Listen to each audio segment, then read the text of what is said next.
এই পৃথিবীতে বোকা লোকেরা বেঁচে আছে যতদিন, ততদিন চালাক লোকেরা কখনো না খেয়ে মরবে না। সৌন্দর্য কখনো চরিত্রের চেয়ে দামি হতে পারে না। প্রেমে পড়ুন অথবা বই পড়ুন, যেটাই পড়বেন মন দিয়ে পড়ুন, কারণ দুটো থেকেই আপনি কিছু না কিছু শিখতে পারবেন। হাতে একটা কাঁচের গ্লাস নাও। হ্যাঁ, নিয়েছি। কাঁচের গ্লাসটিকে মাটিতে ছুঁড়ে মারো। হ্যাঁ, মেরেছি। গ্লাসটি কি ভেঙেছে? হ্যাঁ, ভেঙেছে। এবার ভাঙা গ্লাসটিকে বলো সরি। হ্যাঁ, বলেছি। গ্লাসটি কি আগের অবস্থায় ফিরে গেছে?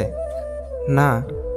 ঠিক তেমনই মানুষের মনে কষ্ট দিয়ে সরি বললেই সেই কষ্ট চলে যায় না। সো কিছু করার আগে একবার ভেবে নিও। পৃথিবীতে মৃত লাশগুলোর জন্য সবাই কাঁদে, কিন্তু জীবনের কশাঘাতে পড়ে জীবিত লাশগুলোর দিকে কেউ ফিরেও